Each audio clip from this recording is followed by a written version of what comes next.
So we're here doing some guerrilla journalism with Mr. Gale from Hellcats. How are you? I'm well, how are you? Is it nice to be in LA? There's a tarantula on your shoulder. Just kidding. It's a beautiful day. Yeah? So tell me a little bit about your Hellcats character. My Hellcats character is a law professor named Julian Parrish, and he's a bit of a snotty, overbearing, self-obsessed. No, he's not. He's a very good teacher. He's a very good person. But he's trying to figure out if he can take Marty's character seriously, because she's studying for a law degree on a scholarship as a cheerleader, and that just doesn't seem right somehow to me. I think she might be up to something. I hear that she gets into a bit of a jam and he's going to help her out. Oh, I help a lot of people out. Yeah? Yeah. A little pro bono work on the side? Yeah, unfortunately, because the only reason I'm teaching at that school is I can't afford to pay my own rent, so that's how that goes. How much are we going to hear about his life outside of work? Hopefully a lot. Yeah? All of his clown work and some of his experience as a painter, a house. No, that was another show. Just things that he does outside, McDonald's. Yeah, You know, the usual. Golfing. Putt-putt. What was it about the role that appealed to you? It was a challenge for me because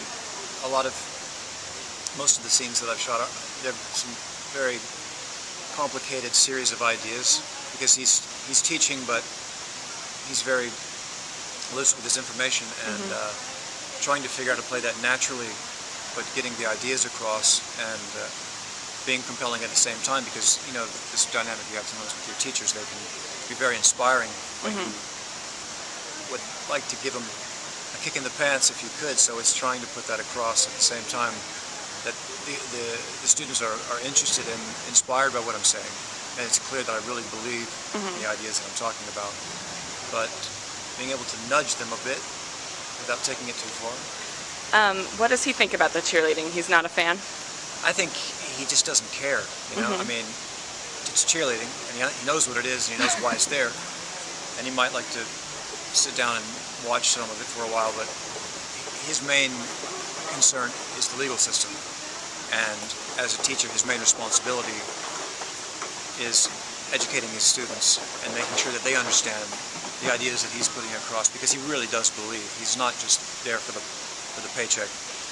He has bigger ideas, he has bigger cases that he wants to take on, and he's in that middle ground now trying to get up. You know? So what's his relationship like with Marty? Is he just trying to challenge her and take her out of her comfort zone a little? Well, I think in addition to how he tries to challenge all of his students, he knows it's challenging. He doesn't have to think about it too much, because he's been through the same thing himself. He knows how hard it was for him to get his degree and how much he loves it and how much he believes in it. But I think that a bit of the arm's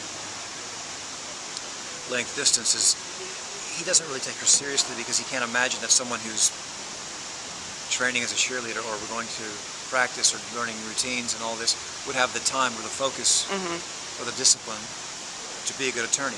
I don't really know how. Be a good student. Yeah? So that's sort of their conflict, which is nice. How's he different from all the characters that we've seen you play on TV in the past? He could actually be held accountable for some of his not so straightforward moves, but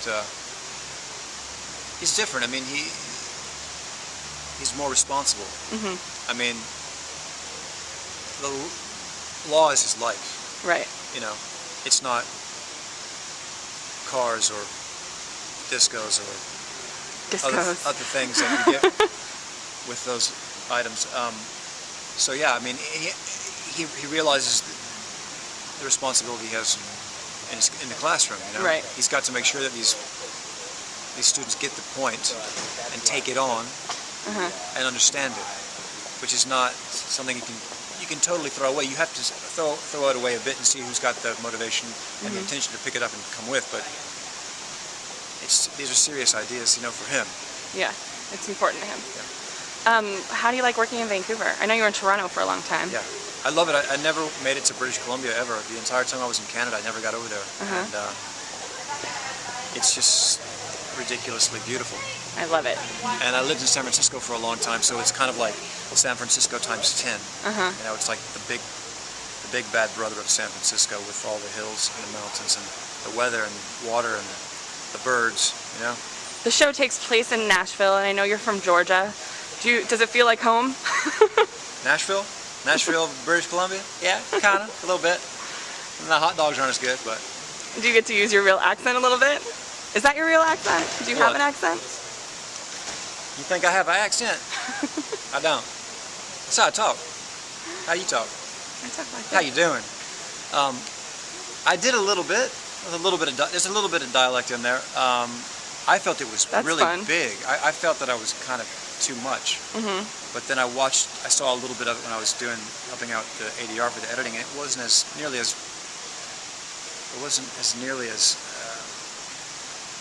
Big.